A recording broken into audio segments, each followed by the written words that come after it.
that's the other thing is when people tell you that they've seen a Sasquatch and they're talking about, well, it wasn't quite 8 foot tall, so I thought they were all 8 foot tall. And it's like, well, I didn't come out at 5'11". Yeah.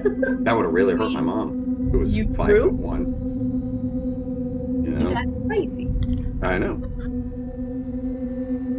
Well, So last thing about Bigfoot, I just found this out not too long ago, but my son's babysitter actually, anytime we're on vacation, they try to go out west and find Bigfoot. I really think we should have them on because apparently they have some really great stories. So anytime guys want to do Bigfoot, we should contact them and have them Do they know that you have like the king of all Squatch knowledge hanging around with you? on. I've told them and they're like super excited. Dad, you have fans. Yeah. I do And I've not. seen like some of the shows, so I think it would be great. Um, actually, You have fans, actually. Our Instagram loves you. there was I got a thing from Renee Holland. I don't know, I guess it was an hour, maybe 2 or 3 hours ago now. That she's like back and like doing the conference tour. She'd been out actually doing some more work on, I think, her doctorate degree at the moment. Um, and she's refusing to go to the paid conferences. She's only going to the ones where anybody can go and it's free. So she's going to be in Nashville, Tennessee, sometime this summer. I know you don't like Nashville, but I might make the ride out there with Mason and go listen to her, and I'll film a little bit, see if I can go up and glad hand her a little bit. Why don't you just Um, ask her to be on the show? we could do that too. And Probably. she's extraordinarily nice. Nice. You know who we should have on the show? If we're just listing people we want to come on the show now. Okay. Who? Yes. I don't know. Josh Gates. Where's Oh my Josh God. Gates? I would be so excited. Well, if would we probably had Josh Gates throw- on, we'd have to invite my dad on so he could meet him via Zoom I'm paying good because money to do that one. We my should dad is like his all take biggest fan now. we should That's all so take funny. this week and reach out to at least one person and be like, "Do you want to come on the show?" So you want to come talk with us real quick? No, Josh Gates is seriously probably the coolest person that we've seen on like the Explorer shows. Sorry to Renee, if Renee actually like comes on the show, I will recant that statement. If both of them come on the show, we can have a vote. But like seriously, I miss Destination Truth. Could Destination Truth make a comeback? I know like 4 people died filming it, which Yeah, I is know. tragic, but like, and I feel really bad for that. But I need to discuss the Romanian forest. I have lots of things to discuss with Josh Gates. So it's interesting. Again, that's one of those shows that a lot of people try to find dispositives on it. Like, oh, that didn't really happen. Oh, that didn't really happen. And 20 people who were working on the show will come back and say, yeah, it did. No, I really Yeah. did. Yeah. No, he really did poop himself in that moment because he was scared, literally shitless. I'm sorry. You're Weird. sitting in a haunted Romanian forest in the middle of this clearing where supposedly the devil lives, and you get flung back 20 feet and start bleeding out your eyes and ears. I probably also would be myself. Like, look up the clip. Seriously, it's crazy. They went back twice to this Romanian forest because of this incident. Yeah, I liked when they called them the second time. I forget who it was. Eric, I think, the Yeah, he was like, cameraman. no. And he was like, you know, I took this call because you're my friend, but I No. want you to forget my number. Yeah. Just forget my number. Yeah, he Gates, but Gates is the real deal. I mean, he's a real explorer. Yeah, no, he's just real cool. I mean, this is, people made fun of the guys from finding Bigfoot for years. Where, oh, those guys are never going to find anything.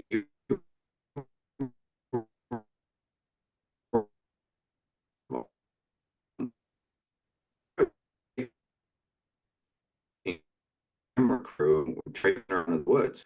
But the other side of this is they did more for research into cryptozoology and interest in I'm biology. taking away from that. And, we were watching the show and they're like, oh, I think there's a Sasquatch over there in Ireland. Like, there's probably.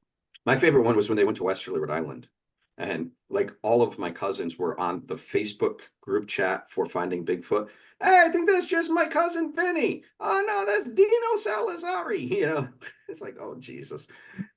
I told that Goombats to put such damn shirt on.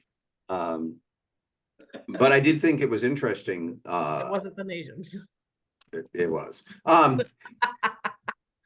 I did think it was interesting that one of the stories that brought Finding Bigfoot to Rhode Island was something I experienced as a kid and forever put me on this path of cryptozoology and the fact that I'll believe long before I'll disbelieve. And Right. that was my friend, I don't know if I can say his name. And I were in the woods near Potter Hill, near where your Aunt Glo lived. And we're doing things like we would usually do, like shooting flaming arrows towards pits of gasoline and other stupid shit. I wish I was making that up. I am not 100%. And Every boy has a story like that, though. we used to play BB gun fights. So it was a one pump only, Nah. unless you really got pissed off at Eric, and then you shot him with a 3-time pump. Make sure his father had to dig that baby out of his ass cheek. But we were screwing around in the woods, and we both were like, "There's something with us," and we never really saw anything, but we got the impression. And the closest I could ever get to it in modern colloquialisms, if you've ever seen the movie Primal Rage, which is a Bigfoot movie, and it's more based on the Indian legend of the Oma, which is another word for Bigfoot, but more of a mystical, like skinwalkery version of it. Yeah. And this whatever, like we had this impression of something that was very large, very gray, and very moving through the forest very fast. And we both essentially, voided whatever body parts were full and ran like hell because we were so scared. When Finding Bigfoot went there in whatever it was, 2010, 2011, and they were in Rhode Island and they were talking to a guy, and this was in the same year, 1981, 82, and he was talking about seeing a white or gray Sasquatch type creature in the Potter Hill area of Rhode Island, which is right where this occurred. And to see that 30 years later, or whatever, 35 years later, probably, I was like, what the hell? Wait a Like, minute. yeah, well, I mean, because it's that thing that was like an impression that you think you had kind of coming back and biting you in the ass and saying like, wow, geez, you can't say you saw something, but you felt something. Like the Um, staircase grams. Right. Right. Well, I mean, at Grams, you felt everything. I mean, most of it wasn't good.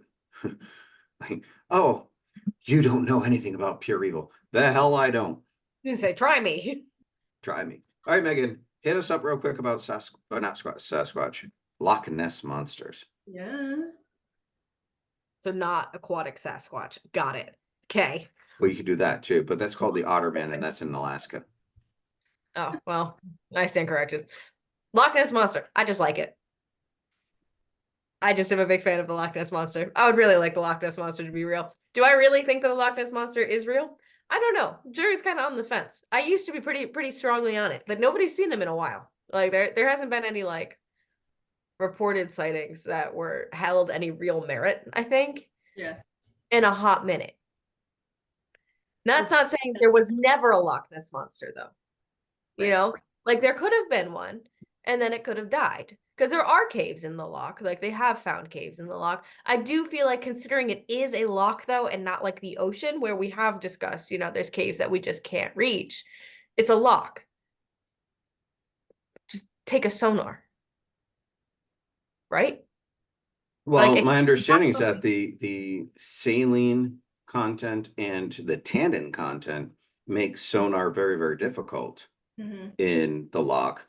In the 70s, when they were doing pretty serious sonar drags of Loch Ness, they had some pretty interesting hits over the years. Now, one of them definitely turned into being, I think, a log or maybe a stump.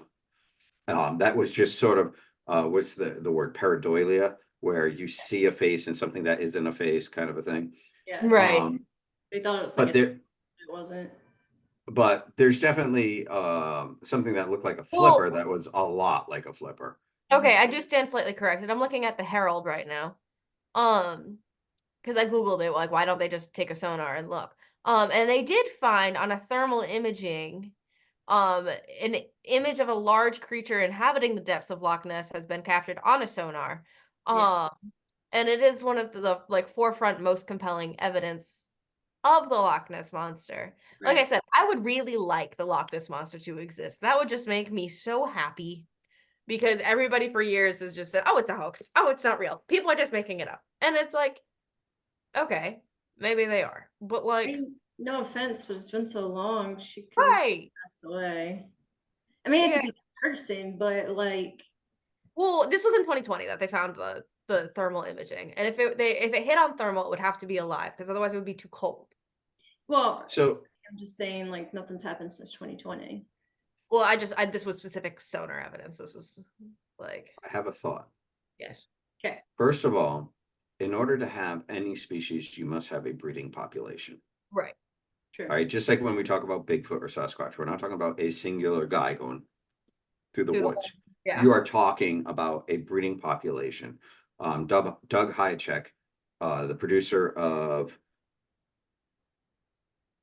whatever the hell that show is, Monsters in America and some other shows, he estimated that there would have to be a breeding population of 10,000 or so to have a genetic variability enough that they wouldn't inbreed and die over 10,000 years.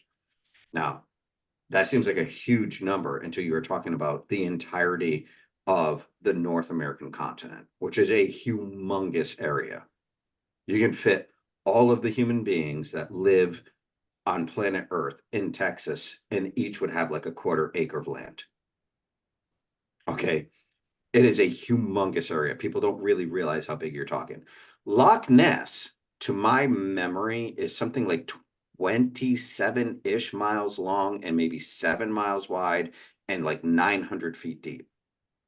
Yeah, they don't. No, I'm not saying it's not massive. That's not what I'm saying at all. I'm just saying like, It's massive, but it's not massive enough to have a breeding population of like plesiosaurs. right. Right. I will say Um, the most recent sighting, by the way, was in August of 2023. I did just double check myself. but what if you're talking about a creature that is naturally long-lived, doesn't breed very often, and hibernates? So that would explain the lulls in Yeah. sightings, especially since the loch is supposedly wicked cold. Yeah. Well, Well, it never gets much above freezing in Right. the lower depths of the Right. loch. So So if it's anything that is above 32 degrees is going to show up on a thermal. right, but if Right. it's hibernating at the bottom of the loch in a cave or something for 50 years or more, like, Mhm. that Right. would explain some of the lulls and sightings. I like personally, I saw a theory once that it's a creature that can travel in and out of like dimensional rifts. Like, like what if it's a like fey creature that's just crossing between? I mean, that's going That'd be into the so world of the That'd be so fantastical, not totally, impossible, but fantastical. But more likely is the Steve Alton version of there are rifts between the loch and the ocean where you have, potentially a population of large eel or some sort of other aquatic being that breeds very, very either slowly or inoften, raises its young in the loch, and then when the young get old enough to breed, leave the loch. And then they get like turtles and they go back to the loch specifically or something. Correct. I mean, and that doesn't matter. And I mean, the other thing to keep in mind, and people have like real hard times with the sizes of things, but there are sturgeon that can reach 29 feet. Yeah. Right. I That's mean, a big fish, there's big been booger fish. sightings of sea monsters for centuries that like Right. I mean, look at the giant squid or the colossal squid or whatever they're calling it now. Like that damn thing's Architeuthis. massive. Yeah.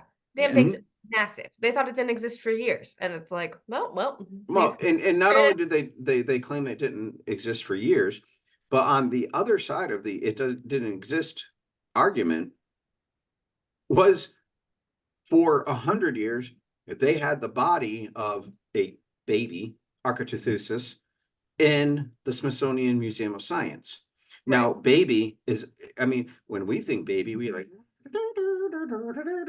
Okay, you'd need a like crane move this thing because it was if I remember, I mean I've seen it, but if I remember the body dimensions, its little flappy head part was like 8 feet long and its tentacles were like 32 feet long.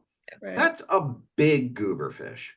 Yeah. That is, if it wraps itself around you as a diver, there's like, how come no divers have taken pictures of the giant squid? Well, because they've been eaten, son. Right. They You know, did not. that's up there with Mutual of Omaha's Wild Animals. You know, when you have the guy who ran that show would sit there and be like, while I watch the yellow belly sapsucker, Jim's over there being eaten by a Nile crocodile. Brr, you know, and you know, and they describe the Nile crocodile as only growing to be 22 feet. Have you ever stood near a 22-foot lizard? That's a big ass lizard. Don't want I to. don't even like lizards that are the length of my arm. All right. I don't like anything that's bigger than the length of my wingspan. And when you're talking about a lizard that's the length of my house, that's a Massive. big lizard. Yeah. Yeah. It's Well, a and lizard then- with an attitude. Well, but then also, I had a point. I don't know where I was going with the point. Well, I was gonna say the first documented sighting in Scotland is 564. Is that St. Columba? Oh, I just remember the date. But Scotland and Ireland historically, they were really good about writing things down until Christianity, when they got rid of all of their old texts. So just because their first documented sighting was in 564, there's not saying they weren't sightings prior to that they didn't have recorded anymore. Right. Yeah. Yeah, you know, Christianity has done a lot better in recent centuries on the whole, like, Let's don't burn the whole thing. well, more like, oh, you don't agree with us, let's burn you kind of concept. You know, I mean, remember, we were a heliocentric world until, you know, 1565 or something, when Copernicus was like, you know, I think we actually travel around the sun, and they're like, burn them. You know, Well, that theory had and then existed for years. 500 years later, they're like, we formally apologize to his family. He's like, well, a fat lot of good it does him. He's dead.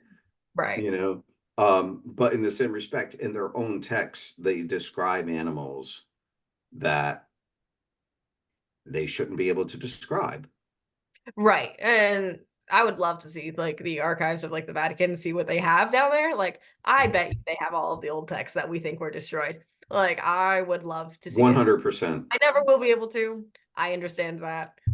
I also, I mean, but I believe that about the government in and of itself too. I mean, I don't want to put on my tinfoil hat and be like, you know, the QAnon guy in the room, but there's shit that this government knows that we are never going to know. I mean, when they release the idea of aliens, you know, as a way to distract from, you know, policy, and you know that Project Blue Book was around from 1954 until 1967, and they had documented alien activity on this planet. Yeah, right. And I mean, we're not talking about UAPs as in we don't quite know what it is, aerial phenomenon. We're talking about, you know, Megan and I, when she was a kid, well, I mean, she still lives there now. She lives in Frederick, but right down the road is Sykesville, Maryland. And Sykesville, Maryland is um, the subject of one of the biggest alien encounters ever, along with the Dover Demon, which was, again, right down the road. I mean, you're not talking about that far from the seat of power in the country. I wonder why aliens would be, you know, landing 25 miles from Camp David. And think about that. I mean, people think about things like the Sykesville monster, and they're like, oh, ha, ha, ha, that's such a thing. Oh. That's 20 miles from where the president has meetings with world leaders. Well, I just also want to point out, you know how both of us are, I discussed with both of you separately, I think, the dragon skeleton that they found. Mhm. Yeah, it was in the news for a day. And now it's gone. And I was like, I just had to Google it, and it did come back up Googling it. And now they're calling it a dinosaur, which I mean, fine, valid. Like, I'm not against that classification for it. No, but a little bit. Like, you know, it looks like a dragon skeleton. Like, it looks like what you would piece together. Damn thing had a 9-inch tooth. Like, I'm sorry. That sounds like a dragon to me. Like, why can't we just call it a dragon? Now, like, now they've come up with this really scientific and like 26-letter long name for it. Why can't we just call it a dragon? Like, call a spade a spade. It's a dragon. Like, Well, it's interesting is, again, we want to scientificize everything. We want to put it all in a bucket and say this is what it is. but it could be a dragon. like it still could be a How about dragon. this as a question? Everybody said, the things that Chinese dragons were based on never existed. That we had these dinosaurs, and dinosaurs look like this, and dinosaurs did this, and dinosaurs did that. And then, 1,000 years after people said that, these were just the writings of, paupers and rural people with no education. Mm-hmm. They find a skeleton of a creature that if you stuck some scales on it, it looks exactly like, so I don't care if it's a dragon or if it's a dinosaur. I don't give a shit. Doesn't matter to me in the long run. But it proves to me a couple of things. Number one is that within living memory of the writings that those dragons first appear in, they were still walking the earth. You say they were still around, beeps.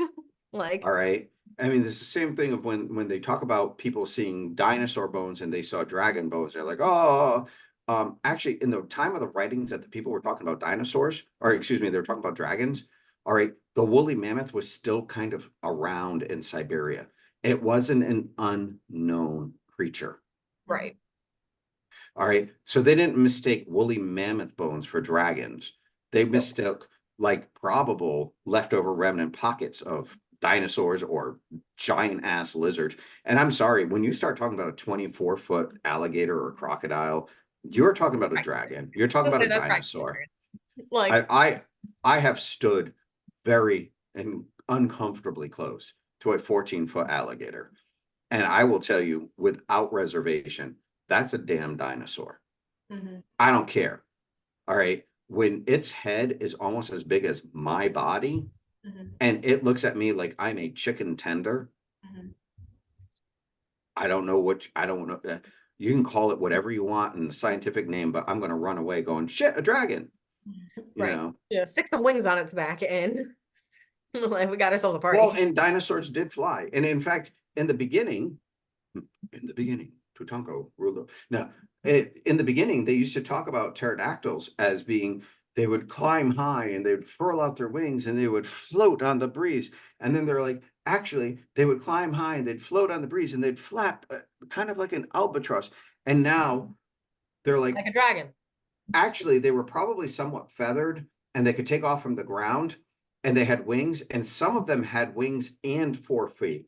Oh, a dragon. Like a dragon. It sounds like a Hungarian horntail with an attitude issue. Yeah. I was gonna say, They may say more. that's neither Harry Potter nor Hungarian horntail. Dragon that makes people uncomfortable, so they keep switching it to dinosaur. We've proven dinosaurs exist. Fantasy has taken the word dragon and has turned it into this mythical creature like unicorns, although biblically unicorns exist. Say rhinoceroses look a little bit like a unicorn to me. Chubby, but come on. I mean, like, yeah. Fluffy. Let's face it. But so even biblically talks about dragons, talks about unicorns. The Bible talks about all that stuff. But giant creatures. Exactly. Yeah. Like we get all that stuff from the Bible. We get it from all sorts of stuff. We get it everywhere. All of our books contain some sort of stuff from all types of religions, regions, everywhere. But it's all mythical and mystical in some sort of way. It's like our brains can't comprehend it. And modern day literature has taken it and flown with it. My favorite creature in entire existence is a wyvern, and it doesn't exist. I have a wyvern tattooed on my body, and it doesn't exist. But yet, at the same time, it probably did exist, and we're just calling it a dragon. And yeah, exactly. And it's like we're comfortable saying it's a dinosaur. Well, if you put it in Latin, everybody likes it better. Huh? If you put it in Latin, everybody likes it better. Yeah. But I think it is also, there's that it's kind of like the concept of the person who comes forward with a cryptid story. I saw a whatever. Pick it, doesn't matter. All right. And everybody says that person is foolish, they're a moron, they're a lunatic, they're lying, or they're telling the truth. One of, those are kind of your choices. All right. And then they say things like, oh, they're just saying that so they can get on TV and they can get fit. Really? Really? Because I've personally known people who come out as a person who believes in whatever. And they've lost their job, they've lost friends, they've lost loved ones, they've lost respect in their community.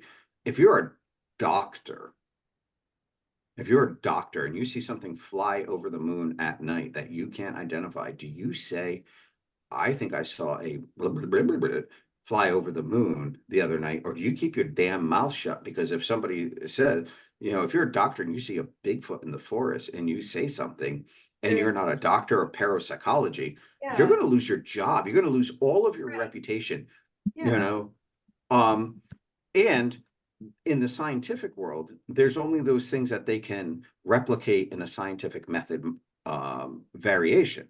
Well, that's what I was gonna say too, is like they don't want any like magic left in the world. Like even in every like day-to-day life, if you think about it, like they don't want anything that's like could be considered special or could be considered mystical, could be considered whatever. They just want to be able to explain it like you go from point A to point B, and this is the process in which you do it to go from point A to point B. Like you get up in the morning, you have your cup of coffee, and then you get ready for work, and then you have breakfast, and then you go to work, and then like like everything's very processized now, and everything is very like this is Which, how by the it way, is. is not how the world was even 100 years ago. Right. It's very like this is how it is, and this is what you think, and anybody who deviates from this is a crackpot. Like think about like even like stories of like the ocean and everything. Like there's been, sailors for years and years and years and years and years and years and years, and all of them have different stories about things that they've seen or experienced on the ocean. And people are like, oh well, you're just hallucinating. You're crazy. You just made it up. You got bored staring at the water for that long. And it's like, and we have stories like this coming out even to this day, where sailors in the like Navy are going, what? Nope. Right. Like, it's like the people who say like, oh, I think the megalodon still exists. And there's a fair faction of people who think that. Like, it wouldn't surprise me, frankly, if it did. No, not really. And it's like, you say that and everybody's like, oh no, well, we would have found it by now. Would we have? Would we have really? Yeah. Like, come on. Well, there was a person I listened to who said that over 90% of the entire Earth has been Google mapped. has it now? And my answer Really to that person was, I want you to show me the Google map of the Olympic Peninsula at the coordinates of like Claver Beach. Because at that point, you can see the beach, you can see the water, and then you can see tree. Because the ground cover is so dense, no satellite can get through that. Even if you had a thermo of it, all you're going to see is either blues, yellows, or reds, just in various amorphous shapes. A blob. But if you were to look at that, you'd think that there's nothing living in those woods. And since it rains all the time, it's all going to be pretty much blue or gray because, it's the Olympic Peninsula. Tell me what's 2 miles up underneath the ice in Antarctica. Who the hell knows? And also tell me why. And okay, so Megan knows this, but I went on an Antarctic trip the other day. It was crazy. Still only thing on my mind. But Antarctica is still like blurred out, even though most of it is just ice. There's still most of it blurred out because most of it is like blacked out zones. Correct. So there's still so much that even though it's been covered by satellite, we're still not allowed to see it. So there's still right. No idea. And that always leads to the why. Oh yeah. Tons of conspiracy theories that I am totally digging right now, but I don't want to get us banned. So we're not going to talk about that right now. But there's also a lot of stuff up underneath that ice. So go look it up for yourselves. We're not trying to get banned. Yeah, go look it up. There's a Correct. great documentary I can recommend. Whew, lots of fun. Sounds but like we're we're not gonna be getting banned in another country that we don't care about. Actually, I need to run. So Sure. it's been fun and I hope it was informative. It was a lot of fun. Yeah, I really enjoyed it. So, good job, Megan. Freeform. I did so well. Yeah.